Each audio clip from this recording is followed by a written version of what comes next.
मेरा नाम योगिता है। मैं सहारनपुर की रहने वाली थी और चार भाइयों की इकलौती बहन थी।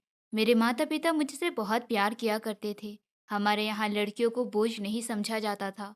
जब मेरे मम्मी पापा की शादी हुई और मेरे सबसे बड़े भैया नितेश भैया ने जन्म लिया, तब मेरे घर में खुशियों का माहौल छा गया था। मम्मी पापा कहते थे कि हमारे पास बेटा तो आ गया है, बस एक बेटी की कमी और है। उसके बाद हमारा परिवार पूरा हो जाएगा। लेकिन जब दूसरी बार मेरी मम्मी को माँ बनने की खुशी मिली, तो दूसरी बार भी मेरे दूसरे भैया ने जन्म लिया था। फिर मेरे मम्मी पापा ने सोचा कि आगे उनकी ज़रूर बेटी होगी। फिर तीसरी बार मेरी मम्मी माँ बनी, तो फिर से उन्होंने दिनेश भैया को जन्म दिया। मेरे मम्मी पापा का मन उदास हो गया था, क्योंकि उन्हें बेटी की बहुत चाहत थी। वो चाहते थे कि उनके घर में ढेर सारी बेटियां हो। उनका मानना था कि जिस घर में बेटियां होती हैं, उस घर में हमेशा खुशहाली छाई होती है। वैसे तो मेरे तीनों भाई भी बहुत अच्छे थे, लेकिन मेरे माता-पिता को कहीं न कहीं बेटी की कमी महसूस होती रहती थी। वो दोनों जब किसी की बेटी को देखते, तो उनके मन में यही शंका होती कि उनकी भी अगर कोई बेटी होती, तो वो अपनी बेटी के भी नाज़ नखरे उठाते। चौथी बार भी मेरे सबसे छोटे भैया कपिल भैया इस दुनिया में आए थे और बेटी की आस में मेरे मम्मी-पापा के पास 4 बेटे हो गए थे। मेरे चारों भाई भी मम्मी पापा से बहनों की जिद करते रहते थे। लेकिन अब मेरी मम्मी को लगता था कि अगर उन्होंने पांचवी बार बच्चा करने की कोशिश की, तो कहीं ऐसा ना हो जाए कि फिर से लड़का ही जन्म ले ले। इस बार मेरे मम्मी पापा बहुत डर रहे थे। फिर से मेरी मम्मी को माँ बनने की खुशी मिली, तो उन्होंने पूरे 9 महीने बहुत प्रार्थनाएं की थी कि उनको बेटी हो जाए। इस बार तो मेरे चारों भाइयों ने भी दिल से ऊपर वाले से प्रार्थना की थी और ऊपर वाले ने उन सब की प्रार्थना को कबूल कर लिया था और फिर मेरा जन्म हुआ। हमारे घर में खुशियाँ ही खुशियाँ थी। मेरे चारों भाई मेरे मम्मी पापा की खुशियों के ठिकाने नहीं थे। घर को दुल्हन की तरह सजाया गया था। मेरे आने की खुशी में गरीबों को भी मेरे पापा ने खाना खिलवाया था। और जब मेरी मम्मी हॉस्पिटल से डिस्चार्ज होकर पहली बार मुझे अपनी गोद में लेकर घर आई थी, तब ढेर सारे मेहमानों को बुलाया गया था। मैं ना सिर्फ अपने माता पिता की लाडली थी, बल्कि अपने चारों भाइयों की भी लाडली बन गई थी। हम मिडिल क्लास लोग थे। मेरे मम्मी पापा ने जिस तरह मेरे भाइयों की अच्छी परवरिश की थी, इसी तरह मेरी परवरिश में भी कोई कमी नहीं छोड़ी थी। बल्कि मैं तो उनकी आंखों का तारा थी। एक मिनट के लिए भी अगर मैं कहीं ओझल हो जाती, तो मेरे घर वाले परेशान हो जाते थे। मेरी मम्मी पढ़ी लिखी नहीं थी, लेकिन वो एक अच्छे परिवार से बिलोंग करती थी। मैंने बिल्कुल अपनी मम्मी जैसी शक्ल पाई थी। लोग कहते थे कि तुम अपनी माँ की परछाई हो। बेटियां तो वैसे भी अपनी माँ की परछाई ही होती हैं। मेरे पेरेंट्स बहुत सुलझे हुए थे और मेरे चारों भाई बहुत ही शरारती थे। जैसे जैसे हम लोग बड़े हो रहे थे, वो चारों ही हमेशा मुझे छेड़ते रहते थे। मेरे साथ खेलना, मेरे साथ बातें करना, मेरे साथ हंसी मजाक करना उन्हें बहुत अच्छा लगता था। मैं उन सब के लिए उनके घर में सबसे छोटा खिलौना थी, जिससे वो लोग हमेशा खेलते रहते थे। मुझे अपने घर में बिल्कुल हथेली का छाला बनाकर रखा जाता था। जैसे जैसे मैं बड़ी हुई और मेरा एडमिशन स्कूल में करवाया गया, तो मुझे मेरे पापा ही स्कूल से लेने के लिए आते थे और मम्मी घर पर मेरे आने का इंतज़ार कर रही होती थी। उसके बाद हम सब लोग मिलकर खाना खाया करते थे। हर साल मेरा बर्थडे बड़ी धूमधाम से सेलिब्रेट किया जाता था। मेरे पापा ने बड़ी मेहनत की थी हम लोगों की शिक्षा पूरी करवाने में। हम बहन भाइयों को उन्होंने अपनी मेहनत से ना सिर्फ पाला, बल्कि अच्छी शिक्षा भी दिलवाई थी, मगर किसी के सामने हाथ नहीं फैलाया था। मेरे पापा का कहना था कि जिस दिन से मेरी बेटी के कदम इस घर में आए हैं, हमारे घर में किसी चीज़ की कोई कमी नहीं है और हमेशा मुझे सफलता हासिल हुई है। मेरे चारों भाई भी मेरा बहुत ख्याल रखते थे। चारों ही मुझे खुश रखने के लिए अलग-अलग तरीका आजमाया करते थे। मैं अपने आप को बड़ी ही खुशकिस्मत इंसान समझती थी, जिसे माता-पिता के प्यार के साथ-साथ 4-4 भाइयों का ढेर सारा प्यार मिला था। हम पाँचों बहन-भाइयों की परवरिश बहुत अच्छे उसूलों पर हुई थी। मैं जबकि अपने घर में सबसे छोटी थी, इसीलिए सबसे ज़्यादा ज़िद्दी और बिगड़ी हुई थी। किसी गलत काम में नहीं बिगड़ी थी, बल्कि घर वालों से अपनी ज़िद पूरी करवाने के चक्कर में बिगड़ गई थी। मैं जो भी ज़िद करती, मुझे वो उसी समय पर चाहिए होता था। इसीलिए मेरे घर वाले मुझे मेरी मनपसंद चीज़ वक्त से पहले ही लाकर दे दिया करते थे। लेकिन मैं ऐसी नहीं थी कि मेरी वजह से कोई परेशान हो या किसी का दिल दुखे। मैं मम्मी के साथ घर के काम में हाथ भी बटाया करती थी और पढ़ाई में भी बहुत अच्छी थी। बड़े भाइयों को भी अपने हाथों से नए नए तरह की डिशेस बनाकर खिलाया करती थी, जिससे वो लोग बहुत खुश हो जाते थे। मेरी फैमिली मुझसे बहुत खुश रहती थी क्योंकि मैं हर किसी की आज्ञाकारी थी, सबका ही ज़्यादातर कहना मानती थी और ये सब कुछ मेरे मम्मी पापा ने मुझे सिखाया था। बेटियां अपने माता पिता की जितनी लाडली होती है, उतनी ही उन्हें अपने माता पिता की आज्ञाकारी भी होना चाहिए। यही सब मुझे मेरे पेरेंट्स ने सिखाया था। घर के काम, बाहर का काम और जो काम लड़कियों को आने चाहिए, वो सब भी मुझसे आते थे। मैं हर तरह से एक ऐसी लड़की थी जिससे लगभग सारे ही काम आते थे।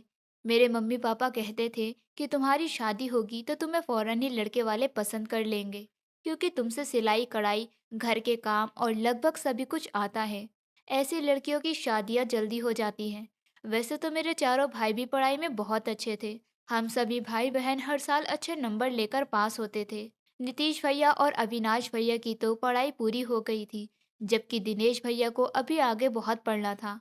और कपिल भैया को तो पढ़ाई में इंटरेस्ट नहीं था, उन्हें बॉक्सिंग में ज़्यादा इंटरेस्ट था, इसीलिए वो बॉक्सर बनने की तैयारी कर रहे थे। मेरा बीए कंप्लीट हो चुका था। मेरे दोनों बड़े भाई नौकरी किया करते थे और तीसरे नंबर वाले भैया पापा के साथ उनके काम पर जाते थे। अपने दोनों भाइयों को नौकरी करता हुआ देखकर मुझे भी नौकरी करने का शौक चढ़ा था। इसीलिए मैंने मम्मी पापा से कहा, मैं नौकरी करना चाहती हूँ। मेरे कहे को हमेशा किसी ने भी नहीं टाला था, इसीलिए मैंने एक कंपनी में नौकरी करना शुरू कर दिया। मेरा ऑफिस घर के करीब ही था। मेरे मम्मी पापा तो नहीं चाहते थे कि मैं नौकरी करूं, मगर मेरी खुशी की खातिर वो लोग मेरे जॉब करने पर राजी हो गए थे। उनका कहना यही था कि तुम आगे और पढ़ो, मगर मैं नौकरी करने का भी शौक पूरा करना चाहती थी। मेरे दोनों भाई और पापा मिलकर अच्छा कमाया करते थे। पापा को बहुत सहारा मिला था अपने बेटे की नौकरी करने से, और वो भी मुझे अपने बेटों से कुछ कम नहीं समझते थे। इसीलिए मेरे जिद करने पर उन्होंने मुझे नौकरी करने की परमिशन दे दी थी, क्योंकि अब मेरे पापा से कोई काम नहीं होता था। उनकी तबीयत ठीक नहीं रहती थी। मम्मी घर के काम-काज में लगी रहती थी और साथ ही साथ उन्हें पापा का भी ध्यान रखना होता था। अब जब से मैंने जॉब पर जाना शुरू किया था, तो घर के सारे काम मम्मी को ही करने पड़ते थे। लेकिन जैसे ही मैं ऑफिस से आती, तो मुझे अपनी मम्मी पर बहुत ख्याल आता, इसलिए मैं बचे हुए काम खुद कर लिया करती थी। मम्मी कहती भी थी, नहीं बेटा, तुम रहने दो, अभी थक कर घर आई हो, कुछ देर आराम कर लो। मगर मैं उनकी कोई बात नहीं सुनती थी। हमारे घर का माहौल अभी भी बहुत अच्छा चल रहा था। जिस घर के एक एक मेंबर के दिल में एक दूसरे के लिए मोहब्बत और इज्जत हो, उस घर में परेशानी कैसे आ सकती है। मेरा यही मानना है कि जहाँ दिलों में मोहब्बत होती है, वहाँ नफरत का नामो निशान कहीं से कहीं तक भी नहीं होता। इसीलिए हमें हमेशा अपने छोटे या बड़े, उनके साथ इज्जत और मोहब्बत से रहना चाहिए। मैं जहाँ जॉब करती थी, वहाँ पर मेरी सैलरी बहुत अच्छी थी। वहाँ मेरी काबिलियत को देखा जाता था। जब मैंने अपनी पहली सैलरी पापा के हाथ में लाकर देने की कोशिश की, तो उन्होंने उसे लेने से साफ इनकार कर दिया।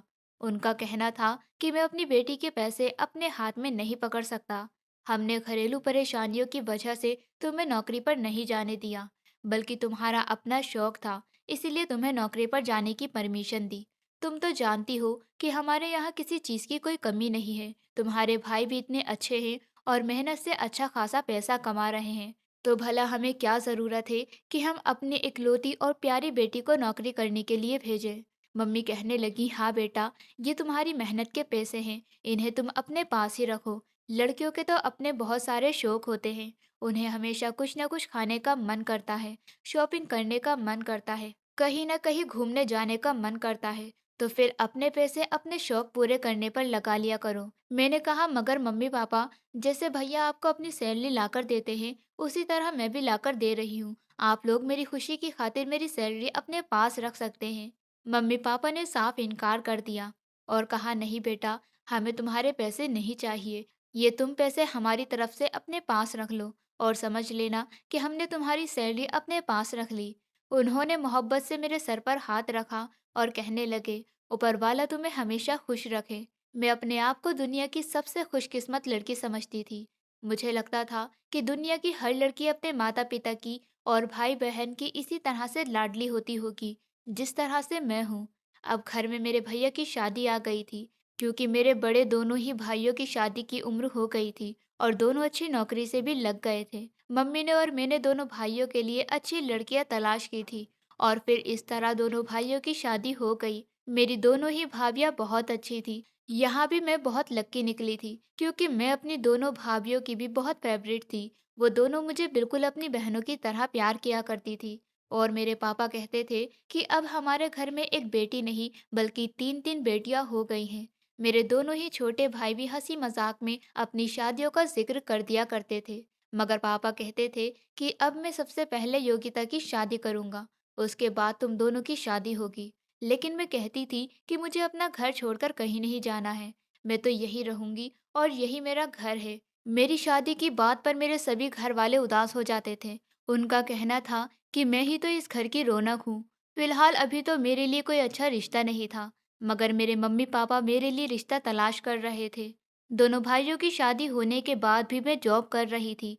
भाभियाँ इतनी अच्छी थी कि उन्होंने घर के काम को आपस में बांट लिया था और दोनों मिलकर घर के कामकाज किया करती थी। मम्मी तो अब ज्यादातर पापा की सेवा में ही लगी रहती थी, लेकिन मैं ऑफिस से आने के बाद जिस तरह मम्मी के साथ काम में हाथ बटाया करती थी, इसी तरह भाभीियों के साथ भी काम में लग जाती थी। इधर ऑफिस में भी मुझे नौकरी करते हुए लगभग 1 साल गुजर चुका था। यहाँ मेरे काफी सारे दोस्त बन गए थे और यहाँ की हर एक चीज को मैं अच्छी तरह से जान गई थी। मैं जब भी नौकरी छोड़ने की बात करती तो बॉस मुझे मना कर दिया करते थे कि तुम्हें नौकरी छोड़ने की कोई ज़रूरत नहीं है, तुम हमारी कंपनी की एक अच्छी एम्प्लॉय हो। लेकिन अभी फ़िलहाल में हमारी कंपनी में एक नया लड़का नौकरी करने के लिए आया था। एक दिन मैं अपने कैबिन में बैठी हुई थी, जब उसने मुझे आवाज़ लगाई। मैंने चौंक कर उसे पलट कर देखा, तो वो मुझे देखकर मुस्कुरा रहा था। मैं उसे नहीं जानती थी। उसने कहा, क्या मैं आपके बराबर वाली सीट पर बैठ सकता हूँ? उसने मेरे पास रखी हुई चेयर पर इशारा किया, तो मैंने हैरत से उसकी तरफ देखा। मेरे आसपास और भी लोग बैठे हुए थे जो अपने अपने काम में बिजी थे। मैंने कहा, आप कौन हैं? तो वो हल्का सा हंस दिया, कहने लगा, कमाल है, आप मुझे नहीं जानती। मेरा नाम अंशुमन है। इस ऑफिस में नौकरी करते हुए आज मेरा चौथा दिन है और आप मुझे जानती ही नहीं। वो शरारत से बोला तो मैं चौंक गई। कहने लगा, अभी 3 4 दिन पहले ही तो मैं यहाँ आया हूँ। मैंने कहा, अच्छा, मुझे पता नहीं चला। मैंने उसे बैठने का इशारा दिया तो वो मुझसे कुछ दूरी पर बैठ गया था। मैं दोबारा से अपने काम में बिजी हो गई, मगर शायद उसे बोलना बहुत पसंद था। काम के दौरान वो बार बार मुझसे बोल रहा था और अपने बारे में सब कुछ बता रहा था। वो अपने घर का इकलौता बेटा था। उसने बातों ही बातों में बताया कि उसके माता पिता तो जिंदा नहीं हैं, लेकिन एक छोटी बहन है। उसके बाद हर दिन अब मेरी उससे मुलाकात होने लगी थी। वो मेरे ही बराबर में मेरे चेम्बर के पास बैठता था। काम के दौरान हम दोनों के बीच अच्छी खासी बातचीत होने लगी थी। उसने अपने बारे में मुझे काफी कुछ बता दिया था। उसका कहना था कि यहाँ नौकरी करना उसका टारगेट नहीं है, बल्कि वो कामयाब होना चाहता है। वो इतनी बातें किया करता था कि मेरा काम से ध्यान भटकने लगा था, क्योंकि मैं इस कंपनी में नौकरी करते हुए पुरानी हो गई थी। वो अभी नया नया था, इसलिए उसे ज्यादा काम के बारे में नहीं पता था। उसने बताया था कि इससे पहले वो कहीं और नौकरी किया करता था। मैं चुपचाप उसकी बातें सुनती रहती थी, पर अपना सर हिला दिया करती थी। लेकिन मेरा सारा ध्यान ज्यादातर अपने काम पर ही होता था। अभी मेरे मम्मी पापा को मेरे लिए कोई बेहतर रिश्ता नहीं मिला था, मगर रिश्ते की तलाश अभी भी जारी थी। मैं तो शादी के लिए बिल्कुल तैयार नहीं थी, लेकिन मम्मी पापा का कहा भी तो नहीं टाल सकती थी। अविनाश भैया को एक लड़का पसंद आया था मेरे लिए, जो उन्हीं के ससुराल का था। उन्होंने उसकी सारी डिटेल मम्मी पापा को लाकर दे दी थी। लेकिन जब लड़के का फोटो मुझे दिखाया गया तो मैंने साफ इनकार कर दिया, क्योंकि वो लड़का मुझे पसंद नहीं आया था और मेरी मर्जी के बिना मेरे पेरेंट्स मेरी शादी कभी भी नहीं कर सकते थे। इसलिए उन्होंने भी भैया से मना कर दिया कि जब तुम्हारी बहन को ही लड़का पसंद नहीं है तो फिर हम कैसे राजी हो सकते हैं। मेरे छोटे दोनों ही भैया मेरा मजाक बनाया करते थे। कहते थे, पता नहीं राजकुमारी को कैसा राजकुमार चाहिए। मैं उनसे चिढ़कर उनकी शिकायत पापा से कर दिया करती थी। लगभग 6 7 महीने तक तो अंशुमन ने वहां नौकरी की थी, जहां मैं नौकरी किया करती थी। लेकिन उसके बाद वो वहां से रिजाइन करके चला गया था। एक दिन जब मैं ऑफिस से घर आई तो मम्मी ने मुझसे कहा, बेटा जल्दी से तैयार हो जाओ, लड़के वाले तुम्हें देखने के लिए आ रहे हैं। मैंने कहा, मम्मी आज मैं बहुत थक गई हूँ, आज आपको उन लोगों को बुलाना जरूरी था। मम्मी कहने लगी, हमने नहीं बुलाया है, बल्कि लड़के वाले खुद यहाँ आ रहे हैं। मैंने कहा, अच्छा कौन लोग हैं? मम्मी कहने लगी, वो लड़का तुम्हारी ही कंपनी में नौकरी करता था, उसका नाम अंशुमन है, उसकी बहन आ रही है अपने भाई का तुम्हारे लिए रिश्ता लेकर। आज दोपहर ही उसकी मुझसे फोन पर बात हुई थी। उसने बताया कि उसका भाई तुम्हें पसंद करने लगा है। और तुमसे शादी करना चाहता है। अब वो किसी और कंपनी में नौकरी करता है जहाँ उसकी सैलरी ज्यादा है। मम्मी ने जब मुझे पूरी बात बताई तो उनकी बात पर मैं हैरान रह गई थी। मैंने मम्मी को देखा और कहा, मम्मी, वो मुझे पसंद करता होगा, लेकिन मैंने उसमें कोई इंटरेस्ट नहीं लिया। मैं तो उसे ठीक से जानती भी नहीं हूँ। मम्मी कहने लगी, बेटा, परेशान होने की जरूरत नहीं है। उसकी बहन ने मुझे तुम्हारे बारे में सब कुछ बता दिया है। वो ही तुमसे मोहब्बत करता है, तभी तो अपनी बहन को यहाँ तुम्हारा हाथ मांगने के लिए भेज रहा है। शाम के समय अंशुमन की बहन अपने मोहल्ले की किसी औरत के साथ हमारे घर आई थी। उसकी बहन की गोद में एक 4 साल का बच्चा था। उसको मैं बहुत पसंद आई थी और उसने मेरे घर वालों को अपने घर आने के लिए कहा था। मेरे चारों भाई भाभियां, बल्कि मेरा पूरा परिवार ही अंशुमन से मिलने उसके घर चले गए थे। इस रिश्ते से मेरे पेरेंट्स को किसी भी तरह की कोई कमी नहीं लगी थी। इस तरह मेरा रिश्ता अंशुमन के साथ पक्का हो गया था। मेरे पेरेंट्स का मानना था कि लड़का मेहनती है और अपनी मेहनत से और ज्यादा कामयाब हो जाएगा। उसके आगे पीछे भी कोई नहीं है, सिर्फ एक बहन ही तो है। मेरे भाइयों को अंशुमन ने बताया था कि वो अपनी बहन की शादी करके उसे विदा कर देगा। दरअसल उसकी बहन विधवा थी। वो अपनी बहन के लिए कोई दूसरा रिश्ता तलाश कर रहा था। मम्मी पापा कहने लगे, तुम उस घर में अकेली राज करोगी। अंशुमन का घर भी वो लोग बहुत बड़ा बता रहे थे। कुछ समय बाद मेरी अंशुमन के साथ शादी हो गई। अंशुमन से शादी करके मैं खुश थी क्योंकि वो अच्छा इंसान था।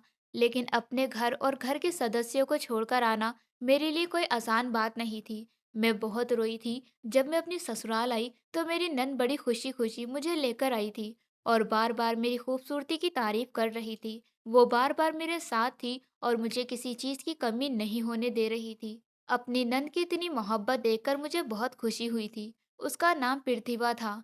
उसे देखकर ऐसा लगता था जैसे उसकी शादी बहुत कम उम्र में हो गई है।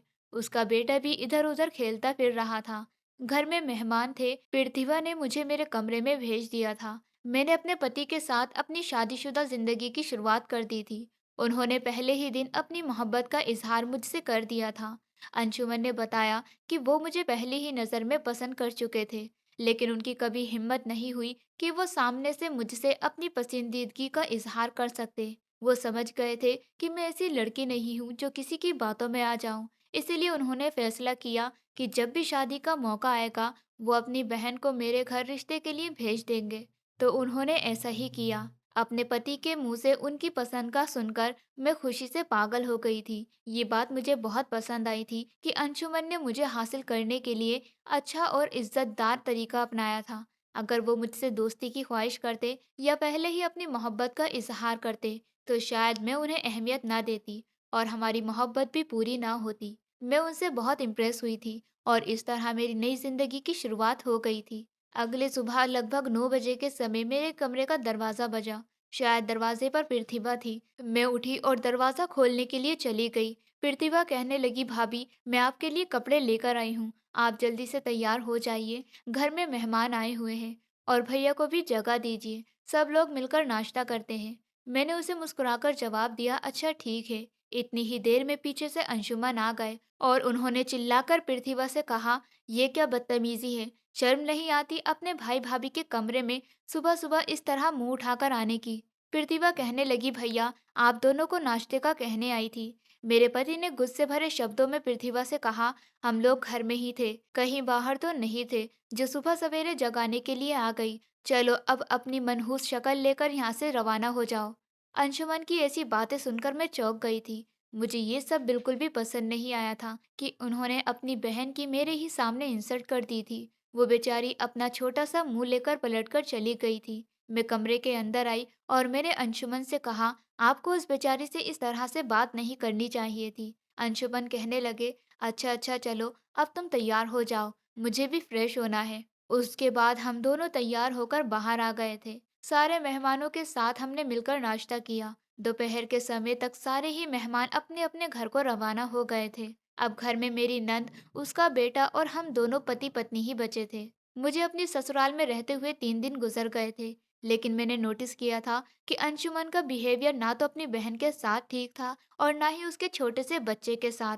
पृथ्वी के बेटे का नाम चेतन था, मगर प्यार से उसे सब लोग चीकू बुलाया करते थे। कभी वो खेलते खेलते हमारे कमरे में आ जाता तो ये बात भी मेरे पति को बिल्कुल पसंद नहीं आती थी। वो उस बच्चे को डांट कर कमरे से बाहर भेज दिया करते थे। प्रतिभा बहुत अच्छी थी। वो बहुत ही सीधी थी, हमेशा अपने भाई से डरी डरी रहती थी और घर के सारे काम भी खुद ही करती थी। मुझे उसने अभी तक किसी भी काम को हाथ लगाने के लिए नहीं कहा था। अगर मैं कोई काम करती भी तो वो मुझे सिर्फ आराम करने के लिए कहती थी। मैं जिस दिन से इस घर में आई थी बोर हो गई थी, क्योंकि मैं अपने घर में कोई ना कोई काम करती रहती थी और जॉब पर भी जाती थी। एक दिन मैंने पृथ्वी से जिद की, आज मैं खाना खुद बनाऊंगी, लेकिन पृथ्वी मुझसे मना कर रही थी। कहने लगी, भाभी, मैं हूं ना घर का काम करने के लिए, आपको कोई जरूरत नहीं है कुछ भी करने के लिए। आप आराम से बैठो, बस मुझसे बातें करती रहो। मुझे आपसे बातें करना बहुत अच्छा लगता है। लेकिन उस दिन मैंने उसकी एक ना सुनी और जबरदस्ती किचन में खाना बनाने के लिए चली गई और उससे कहा कि तुम अपने बेटे का ख्याल रखो। रात को जब अंशुमन घर आए और जब खाना खाने बैठे तो मैंने उनसे कहा, अंशुमन, आपको खाना पसंद आया? अंशुमन कहने लगे, हाँ, खाना बहुत अच्छा है। क्यों, क्या हुआ? मैंने कहा, खाना मैंने बनाया है। मुझे लगा ये बात सुनकर मेरे पति खुश हो जाएंगे और मेरी तारीफ करेंगे, मगर ये बात सुनकर तो वो गुस्से से आग बबूला हो गए थे। वो एक ही झटके से खड़े हुए और उन्होंने घूरकर पृथ्वी की तरफ देखा। वो पृथ्वी के पास गए और उसके मुंह पर एक जोरदार थप्पड़ मार दिया। ये सब देखकर मैं उछल पड़ी थी। उन्होंने पृथ्वी से कहा, तुम्हारी हिम्मत कैसे हुई मेरी पत्नी से घर का काम करवाने की? मेरी पत्नी घर में आ गई है तो अब तुम फ्री की रोटियां तोड़ोगी, घर का कोई काम नहीं करोगी और खाना भी इससे ही बनवाओगी। तुम फिक्र मत करो, जल्द ही तुम्हारे लिए रिश्ता देख रहा हूँ, लेकिन तुम होगी शादी के लिए तैयार ही नहीं होती। अब की बार जो रिश्ता आएगा मैं तुम्हारी एक नहीं सुनूंगा और तुम्हारी शादी जबरदस्ती उसके साथ कर दूंगा। पृथ्वी जोर जोर से रो रही थी। उसका बेटा भी ये सब देखकर डर गया। वो बेचारी अपने बेटे को गोद में लेकर कमरे में चली गई। मैंने अंशुमन से कहा, अंशुमन, ये क्या हरकत है? आपने उस पर हाथ क्यों उठाया? मेरे पति के चेहरे पर पछतावे भरे एक्सप्रेशन नहीं थे। वो उल्टा मुझे ही जवाब देने लगे कि ये मुझे बिल्कुल भी पसंद नहीं है। उनकी बात में कोई दम नहीं था। मुझे समझ नहीं आ रहा था कि आखिर ऐसी भी क्या वजह थी कि वो अपनी बहन से नफरत करते थे और हमेशा उसके साथ गलत व्यवहार ही करते थे। वो गुस्से में घर से बाहर चले गए थे। मैं फौरन ही पृथ्वी के पास गई। उस बेचारी ने खाना भी नहीं खाया था। मैंने कहा, पृथ्वी, अंशुमन की तरफ से मैं माफी मांगती हूँ। मुझे नहीं पता था कि खाने की बात सुनकर उनको इतना बुरा लग जाएगा। देखो, मैं नहीं जानती कि वो तुमसे क्यों नफरत करते हैं, मगर मैं इतना जरूर कहना चाहूंगी कि अंशुमन ने तुम पर हाथ उठाया। मुझे नहीं पता था कि वो ऐसा कर देंगे। मैं तो उनकी तारीफ हासिल करने के लिए उनसे खाने के बारे में पूछ रही थी। मेरा कोई गलत मकसद नहीं था। पृथ्वी कहने लगी, भाभी, आपको सफाइयाँ देने की जरूरत नहीं है। आप तो बहुत अच्छी हैं। भैया शुरू से ही ऐसे हैं। भैया क्या, मुझे तो कभी इस घर में मेरे माता पिता ने भी नहीं समझा। मैंने कहा, तुम क्या कहना चाह रही हो? मुझे खुलकर बताओ, मैं तुम्हारी बात नहीं समझ पा रही। पृथ्वी ने रोते हुए इमोशनल होकर मुझे अपनी कहानी सुनाई। उसने कहा, जब भैया मेरे माता पिता की जिंदगी में आए थे तो उनके आने पर घर में खुशियां मनाई गई थी, लेकिन जब मैं इस दुनिया में आई तो घर में एक मातम सा छा गया था। मेरे पापा को मैं बिल्कुल भी पसंद नहीं थी। उनका कहना था कि बेटियां मनहूस होती हैं। मेरे पापा मेरे पैदा होने के बाद मम्मी के साथ मारपीट किया करते थे। उनसे यही कहते थे कि तूने इस जैसी मनहूस को जन्म दिया, इसको जीते जी ही मार दे। एक दिन मेरी माँ को पिताजी ने पीटते पीटते मार दिया, क्योंकि मैं उनकी आखिरी औलाद थी। डॉक्टर ने मेरे जन्म के समय कहा था कि अब मेरे बाद मेरी माँ की कोई औलाद नहीं हो सकती। जब से मेरे पिताजी मुझसे और ज्यादा नफरत करने लगे थे। मेरे पैदा होने के बाद हमारे घर के हालात दिन ब दिन बिगड़ते चले गए। उसकी वजह पिताजी मुझे ही समझा करते थे। मेरे साथ इस घर में बहुत बुरा सलूक होता था। पिताजी ने कभी मुझे भैया के साथ नहीं रहने दिया।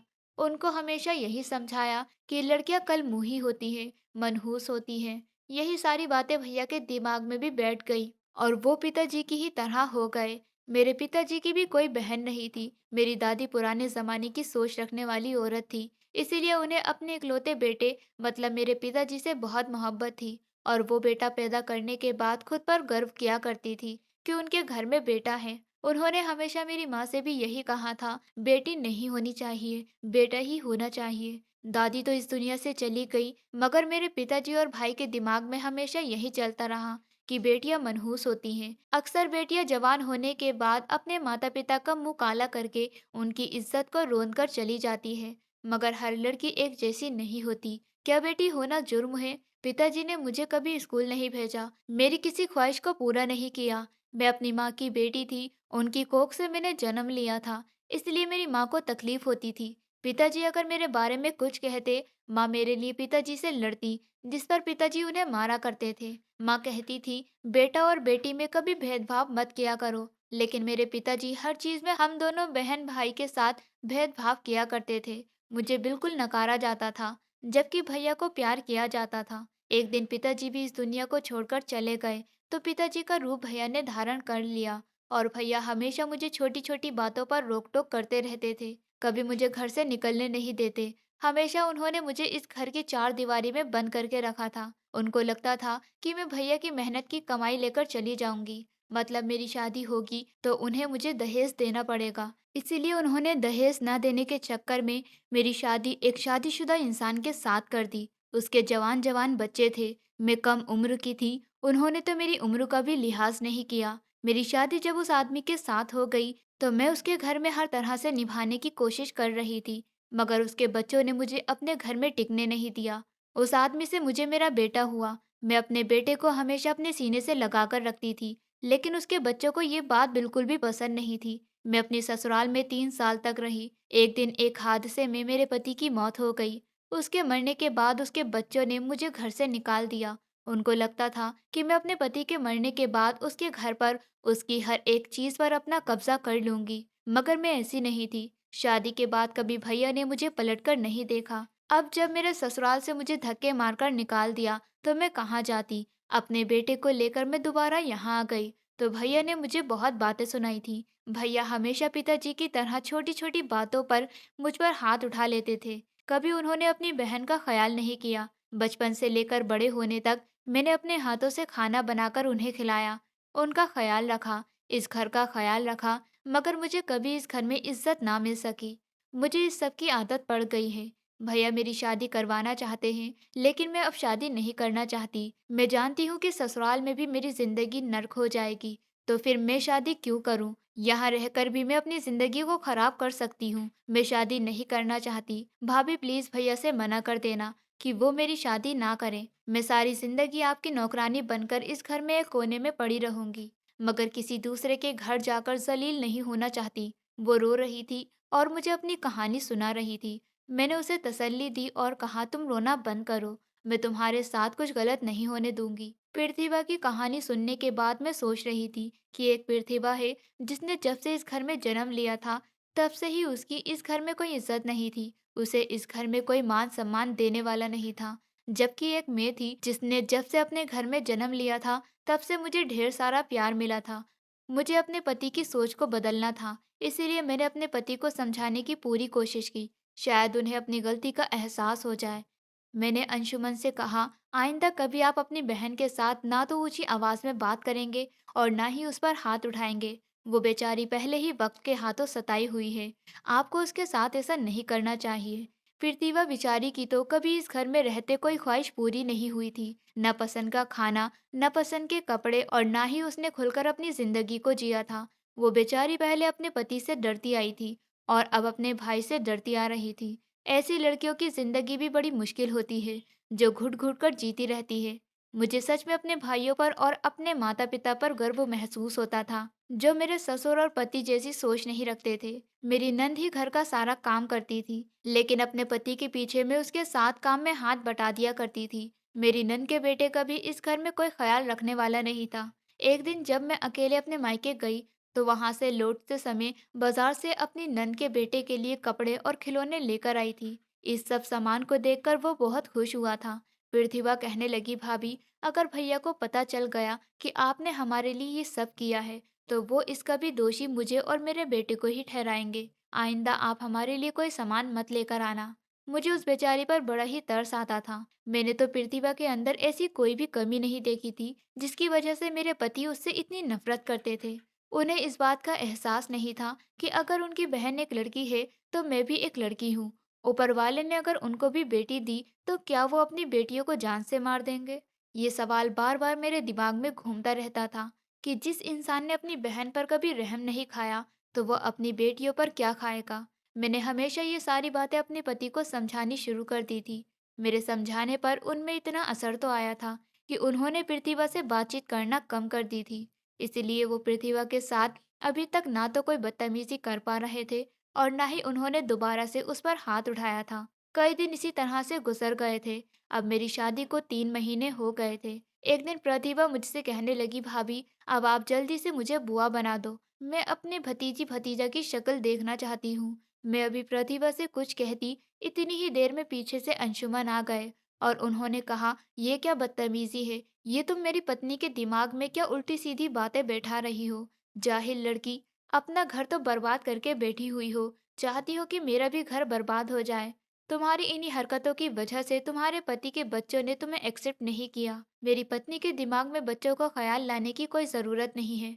मैं अभी बच्चों के बारे में नहीं सोच रहा। अंशुमन की इस बात पर प्रतिभा डरकर रह गई थी। उसने तो दोबारा अपना मुंह नहीं खोला, मगर इस छोटी सी बात पर अंशुमन उस पर इतना भड़क उठे थे कि मुझे भी उनसे डर लगने लगा था। मैंने फिर से अपने पति को समझाया था और कहा था कि आप कैसे इंसान हैं जो हमेशा अपनी बहन को डांटते रहते हैं। आपको नहीं पता बेटियां दिल की कितनी अच्छी होती हैं।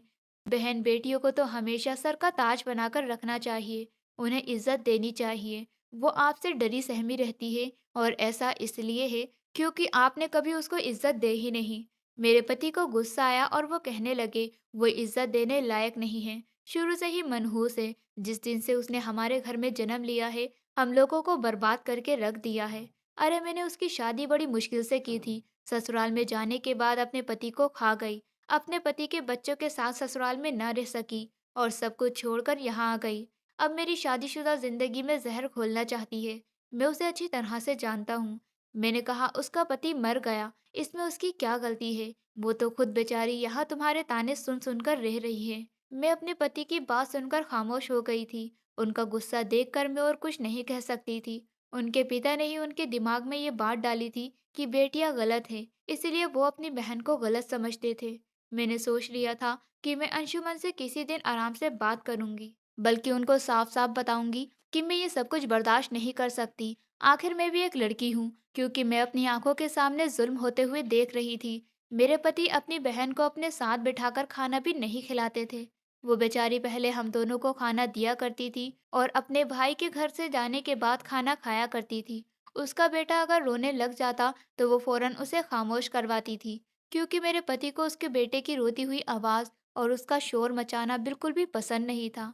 वो इस बात पर उसके बेटे पर हाथ उठा लिया करते थे और एक माँ कैसे ये बर्दाश्त कर सकती थी कि उसके छोटे से बेटे पर कोई हाथ उठाए। प्रतिभा अपने भाई की ऐसी हरकतों पर बुरी तरह से रोती थी और मुझसे उसकी ऐसी हालत नहीं देखी जाती थी। मैं अपने घर जाती तो मेरे घर पर सब लोग मेरे पति के बारे में मुझसे पूछते थे। मैंने कभी भी उनको अपने पति की हकीकत के बारे में नहीं बताया था। मुझसे जितना होता मैं उसका ख्याल रखती थी, लेकिन अगर मेरे पति को पता चल जाता कि मैं उसका ख्याल रखती हूँ, तो वो इसका जिम्मेदार भी प्रतिभा को ही ठहराते थे। उस पर हाथ उठा लिया करते थे और उसे बहुत डांट लगाते थे। और मैं अपने पति की किए की माफी प्रतिभा से मांगती तो वो कहती, भाभी आपको माफी मांगने की कोई जरूरत नहीं है, भैया तो शुरू से ही ऐसे हैं, इसमें आपकी कोई गलती नहीं है। रोज रोज मेरी पति की हरकतें बढ़ती जा रही थी। अब वो रिश्ते वाली औरतें भी घर में लाने लगे थे ताकि प्रतिभा की शादी हो जाए। लेकिन मैं नहीं चाहती थी कि प्रतिभा की शादी हो, क्योंकि पहले भी वो उसकी जिंदगी बर्बाद कर चुके थे। इस बार भी वो किसी औने पौने के हाथ में उसका हाथ देना चाहते थे। एक दो बार तो मैंने ही रिश्ते वाली औरतों को इनकार किया था कि हम अभी प्रतिभा की शादी नहीं करना चाहते। मैं सबसे तंग आ गई थी। मैंने एक दिन अंशुमन से कहा, अंशुमन मैंने फैसला कर लिया है, मैं इस घर में और नहीं रह सकती। मेरा फैसला सुनकर वो दंग रह गए थे। कहने लगे, ये तुम क्या कह रही हो। मैंने कहा, मैं प्रतिभा पर यह सब जुल्म बर्दाश्त नहीं कर सकती, आखिर वो भी इंसान है। तुम ये बात क्यों नहीं समझते, क्योंकि आपको ये सब करने की आदत पड़ी हुई है। मैं तो अपने चारों भाइयों की इकलौती बहन हूँ। मुझे मेरे भाई और मेरे माँ बाप बहुत प्यार करते हैं, और तुम्हारी तो सिर्फ एक बहन है जो तुम्हारे लिए तुम्हारी माँ भी है, और एक बहन भी है और एक दोस्त भी है, लेकिन तुमसे उसकी कदर नहीं होती। वो बेचारी बहुत अच्छी है। तुमने ना जाने क्यों अपने दिमाग में ये बात बिठाई हुई है कि लड़कियां मनहूस होती है। तुम जैसे लोग ही तो बेटियों को बोझ बना देते हैं। मैं तुम्हारा घर छोड़कर चली जाऊंगी अगर तुम यही सब कुछ करते रहे तो। क्योंकि मैं भी औरत हूँ। जिस तरह तुम अपनी बहन पर अत्याचार कर रहे हो, उस तरह तुम मुझ पर भी तो अत्याचार कर सकते हो ना। मेरी बात सुनकर वो हैरान रह गया। वो कहने लगा, प्रतिभा खुद ही मुझे गुस्सा दिलाती है। मैंने सोचा, जो इंसान अपनी बहन पर जुल्म कर सकता है, वो कुछ भी कर सकता है। इसलिए अंशुमन से और बात करना बेकार था, क्योंकि पहले भी मैं उनको कई बार समझा चुकी थी। मैंने कहा, ठीक है, जो तुम्हारा मन करे तुम वो करो, लेकिन अब जो मेरा मन करेगा मैं वही करूंगी। मैं अलमारी की तरफ गई और मैंने अपने कपड़े पैक करने शुरू कर दिए। अंशुमन मुझे रोकने लगे और कहने लगे, ये तुम क्या कर रही हो? तुम उसकी वजह से हम दोनों का रिश्ता कमजोर कर रही हो। मैंने कहा, उसकी वजह से नहीं, आपकी वजह से, क्योंकि आप मेरी बात समझने को तैयार नहीं हो। अंशुमन कहने लगे, अच्छा ठीक है, मैं प्रतिभा से माफी मांग लूंगा। आइंदा ऐसी कोई गलती नहीं करूंगा। मैं तुमसे वादा करता हूँ। अंशुमन की ऐसी बात सुनकर मैंने चौंककर उनकी तरफ देखा, तो वो कहने लगे, मैं सच कह रहा हूँ। उसी समय वो मेरे साथ प्रतिभा के कमरे में चले गए। उन्होंने चेतन को गोद में उठाया, उसे प्यार किया। ये सब देखकर प्रतिभा हैरान हो रही थी। उसके बाद उन्होंने अपने किए की माफी प्रतिभा से मांगी, तो प्रतिभा की आंखों में आंसू आ गए और उसने अपने भाई को माफ कर दिया।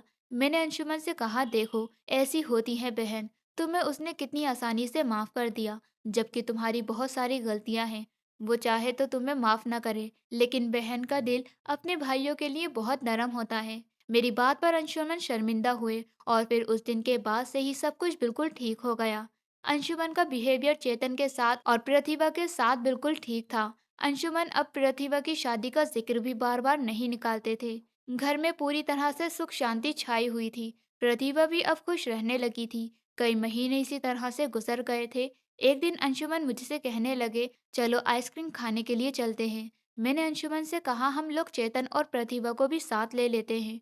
अंशुमन कहने लगे, अच्छा ठीक है, प्रतिभा से कह दो वो तैयार हो जाए। इस तरह हम चारों आइसक्रीम खाने के लिए चले गए थे।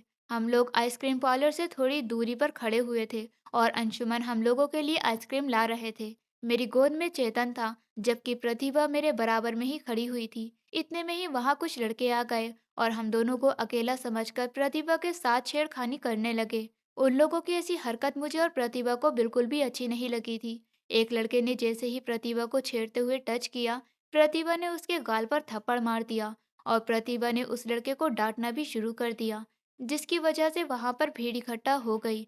वो लड़का बदतमीजी करने लगा। उसके साथ के और भी लड़के वहां आ गए। शोर की आवाज सुनकर अंशुमन भी वहां आ गए। जब उन्होंने प्रतिभा को उन लड़कों के साथ लड़ते हुए देखा, तो वो फौरन ही प्रतिभा के पास गए और उन्होंने प्रतिभा के मुंह पर एक जोरदार थप्पड़ मार दिया। बजाय इसके कि उन्हें उन लड़कों से लड़ना चाहिए था, उन्होंने अपनी बहन को ही डांटना शुरू कर दिया।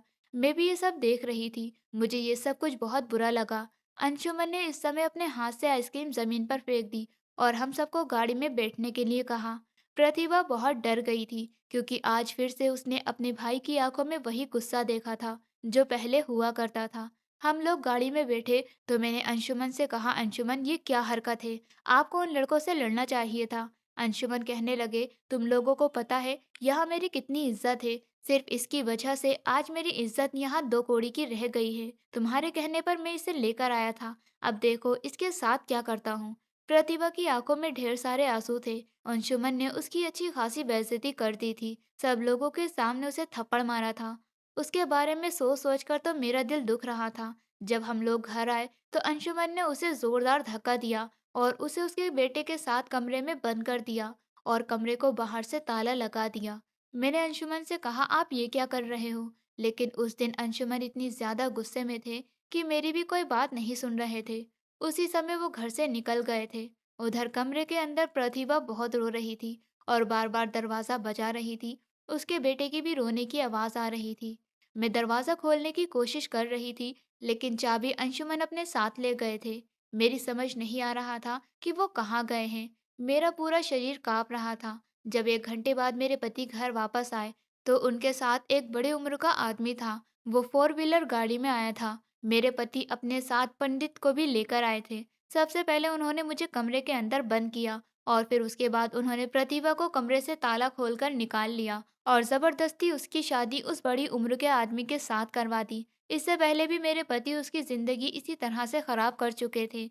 मैं जोर जोर से चीख रही थी कि उसके साथ ऐसा मत करो, मगर मेरे पति ने मेरी एक ना सुनी और अपनी बहन की शादी उस अमीर और उम्रदार आदमी के साथ करवाकर उसे उसके हवाले कर दिया। वो बूढ़ा और अमीर आदमी चेतन और प्रतिभा को अपने साथ ले गया। प्रतिभा का भी रो रो कर बुरा हाल हो रहा था।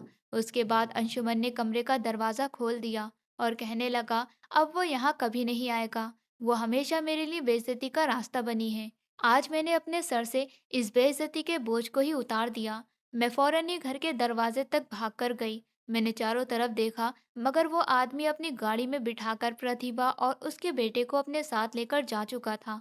मैं उस बेचारी को नहीं बचा सकी थी। अब मैं खामोश नहीं बैठ सकती थी। मैंने खूब शोर मचाया और अपने पति से कहा, तुम एक इंसान नहीं बल्कि दरिंदा हो, जो औरत की इज्जत करना नहीं जानते। अंशुमन मुझसे कुछ कहते, मैं इस समय घर से निकल गई। मैंने कहा, मैं कभी तुम्हारे साथ नहीं रहूंगी। क्या पता तुम किसी दिन मेरे साथ भी कुछ गलत कर दो। अंशुमन मुझे रोकते रह गए थे, मगर मैंने उनकी एक न सुनी। मैं उनके साथ नहीं रह सकती थी। मैं रोते हुए जब अपने मायके आ गई, तो मेरे घर वाले मुझे रात के समय इस तरह अकेले आता हुआ देखकर घबरा गए और मुझसे पूछने लगी कि क्या हुआ है। मैंने उनको पूरी बात बताई तो मेरे घर वाले सब लोगों को बहुत गुस्सा आया। साथ ही साथ सब लोग हैरान भी हो रहे थे कि एक भाई अपनी बहन के साथ इतने अत्याचार क्यों और कैसे कर सकता है। मेरे पापा ने कहा भी कि मैं अभी और इसी समय अंशुमन से बात करने जा रहा हूँ, मगर मैंने उनसे मना कर दिया। मैंने कहा, मैं ऐसे इंसान के साथ नहीं रहूंगी जो औरत की इज्जत करना नहीं जानता। मेरे कहने पर मेरे घर से कोई भी अंशुमन से बात करने के लिए नहीं गया था। अंशुमन को शायद अपनी गलती का एहसास नहीं होने वाला था, तभी तो काफी समय तक मैं अपने मायके में ही रही, लेकिन वो मुझे मनाने तक नहीं आया था। उस जैसा इंसान कभी नहीं बदल सकता। न जाने प्रतिभा किस हाल में होगी, कैसी होगी। उसके बारे में सोच सोचकर मैं परेशान हो रही थी। मैं प्रतिभा को नहीं बचा सकी। मुझे हमेशा इस बात का अफसोस रहा, लेकिन मेरी तबीयत बहुत ज़्यादा खराब रहने लगी थी। जब मैंने डॉक्टर से चेकअप करवाया तो पता चला कि मैं गर्भवती हूँ और मेरे पेट में जो बच्चा है वो जुड़वा है। यह खबर सुनकर मेरे घर वाले बहुत खुश हुए थे, लेकिन साथ ही साथ परेशान भी हुए थे कि इन बच्चों का पिता तो मुझसे दूर है। मेरी माँ और भाभीियों ने मुझे यही समझाया था कि तुम्हें अंशुमन से जाकर बात करनी होगी, इन बच्चों के फ्यूचर के बारे में सोचना होगा। मैं अंशुमन के पास जाना तो नहीं चाहती थी, लेकिन मेरी मजबूरी थी। इन बच्चों की खातिर मैं अपने पति से बात करने के लिए उनके घर चली गई थी, लेकिन वहां जाने के बाद मैंने देखा कि घर में ताला लगा हुआ है। मैंने आस पड़ोस के लोगों से पता किया तो एक औरत ने मुझे बताया कि तुम्हारा पति तो पिछले एक हफ्ते से अस्पताल में भर्ती है। उसका तो बड़ा खतरनाक एक्सीडेंट हुआ है। सुना है कि सरकारी अस्पताल में भर्ती है। उनकी बात सुनकर मैं हैरान रह गई थी और फौरन ही मैं सरकारी अस्पताल गई। तो वहां जाकर मैंने अपने पति की ऐसी हालत देखी, जिसे देखकर मुझे उनकी हालत पर बेहद अफसोस हुआ था। उनका एक्सीडेंट इतना खतरनाक हुआ था कि उनके हाथ पैर भी टूट चुके थे। वो गंभीर कंडीशन में अस्पताल के बेड पर पड़े हुए थे। मैं धीरे धीरे कदमों से चलती हुई उनके करीब गई। मुझे लगा था कि वो मुझसे मिलने इसलिए नहीं आए क्योंकि वो एक घमंडी इंसान है, मगर वो तो अस्पताल में थे। शायद मुझे इस बारे में पता न चलता अगर मैं उनके घर न जाती तो। मैंने अपने पति से बात करने की कोशिश की तो वो मुझे देखते ही उन्होंने अपने हाथ जोड़ने की कोशिश की। वो मुझसे माफी मांग रहे थे। उनके हाथ पैर नहीं हिल रहे थे, मगर वो बोल सकते थे। उन्होंने कहा, मुझे माफ कर दो, मैंने तुम्हारी बात नहीं मानी। मैं बहुत शर्मिंदा हूँ। मुझे अपाहिज हो जाने के बाद इस बात का एहसास हुआ कि मैंने अपनी बहन के साथ बहुत गलत किया है। ऊपर वाले ने मुझे उसका सिला दिया है। मैंने कहा, अंशुमन, प्रतिभा कहाँ है? तुमने उसे किसके साथ भेजा है? अंशुमन ने कहा कि वो एक अमीर आदमी है। उसकी शादी नहीं हो सकी, इसलिए वो शादी करने के लिए किसी लड़की की तलाश कर रहा था। मैंने तो वैसे भी कई लोगों से प्रतिभा के रिश्ते की बात की हुई थी। उस अमीर आदमी ने कहा कि मैं तुम्हारी बहन से शादी करने के लिए तैयार हूँ, सिर्फ तुम्हें अपनी बहन ही मुझे देनी है। मैंने उससे कह दिया था कि तुम्हें उसका बेटा भी रखना होगा। वो मान गया था, लेकिन तुमने प्रतिभा की शादी से मना कर दिया था, इसलिए मैंने उसको कोई जवाब नहीं दिया। लेकिन उस दिन गुस्से में आकर मैं उसके पास चला गया और उससे कह दिया कि अभी और इसी समय मेरी बहन से शादी कर लो और उसे अपने साथ ले जाओ। पता नहीं प्रतिभा उसके साथ खुश है या नहीं। शायद मुझे प्रतिभा की बद्दुआ लगी है, तभी तो मेरा इतना खतरनाक एक्सीडेंट हुआ। मुझे नहीं लगता कि मैं बच सकूंगा। प्लीज मेरी बहन से कहना कि मुझे माफ कर दे। अंशुमन की बात सुनकर मेरी आंखों में आंसू आ गए थे। उनकी हालत बहुत खराब थी, मगर मैंने उन्हें भरोसा दिलाया था कि आप ठीक हो जाओगे। अस्पताल में रहकर मैंने उनकी सेवा की और मैंने उनको ये भी बता दिया था कि आप पिता बनने वाले हो। मैंने हर तरह से अंशुमन की सेवा की थी और अपने भाइयों से कहा था कि वो किसी भी तरह मेरी नंद की तलाश करें। उन्होंने मेरी नंद को तलाश करना शुरू कर दिया था। वक्त गुजरने के साथ साथ मेरे पति की कंडीशन ठीक होने लगी, लेकिन उनके हाथ पैर काम करने काबिल नहीं थे। मेरे भाइयों ने भी प्रतिभा को ढूंढ निकाला था। प्रतिभा जब अपने पति और बेटे के साथ अस्पताल में आई तो अपने भाई को देखकर बहुत रोई थी, लेकिन अभी भी वो एक बहन थी, इसीलिए उसने अपने भाई की सारी गलतियों को माफ कर दिया। मेरे पति ने भले ही जल्दबाजी में और गुस्से में अपनी बहन की शादी एक उम्रदार इंसान के साथ करवा दी थी, लेकिन यहाँ इसका नसीब जाग गया था। इस आदमी ने प्रतिभा से शादी की थी, उसे बहुत खुश रखा था और उसके बेटी की भी जिम्मेदारियां वो अच्छी तरह से निभा रहा था। कुदरत के ही एक हादसे ने ही सही, लेकिन मेरे पति को अपनी गलती का एहसास हो गया। मेरे साथ साथ उनकी बहन भी उनके अस्पताल में आकर सेवा किया करती थी, लेकिन अब मेरी कंडीशन ऐसी नहीं थी कि मैं अपने पति का ख्याल रख सकती। मैंने भी दो दो बेटियों को जन्म दिया था। ये खबर जब मेरे पति को मिली तो उन्होंने ऊपर वाला का शुक्रिया अदा किया। उन्हें इस बात का एहसास हो गया था कि उन्होंने जो सारी जिंदगी अपनी बहन के साथ किया, वो कुछ वो अपनी बेटियों के साथ कभी भी नहीं कर सकते, क्योंकि उनकी बेटियां उनका खून है। और परवाले ने मेरे पति को बेटियां देकर इस बात का एहसास दिलाया था कि अब तुम्हारी बेटियां आ गई हैं, वही सब कुछ तुम अपनी बेटियों के साथ कर सकते हो या नहीं। मेरा पति बहुत शर्मिंदा हो रहा था, लेकिन मेरे पति का कहना था कि मैं अपनी गलतियों पर बहुत शर्मिंदा हूँ। मुझसे जितना हो सकेगा मैं अपनी बेटियों के लिए अच्छा करूँगा। कभी भी किसी की बेटी को बोझ नहीं समझूंगा। मेरी नन की जिंदगी तो अच्छी गुजर रही है, लेकिन आज मेरा पति अपनी बेटियों का ख्याल रखने के लिए सही सलामत नहीं है। मेरे पति की पुरानी गलतियां आज तक वो सजा के तौर पर भुगत रहा है। मैं अपनी बेटियों की परवरिश खुद कर रही हूँ और मैंने जॉब करना शुरू कर दिया है, क्योंकि अब मेरा पति किसी काबिल नहीं है। कुछ लोगों को अपने करने की सजा इसी तरह से मिलती है जैसे मेरे पति को मिली। बेटियों को कभी बोझ न समझना, बेटियां तो घर की रौनक होती हैं। दोस्तों, उम्मीद करती हूँ आपको हमारी कहानी पसंद आई होगी। कहानी पसंद आई है तो वीडियो को लाइक करें, चैनल पर नए हैं तो चैनल को सब्सक्राइब करें और हाँ, नोटिफिकेशन बेल को ज़रूर दबाएं ताकि अगली अपडेट सबसे पहले आपको मिले।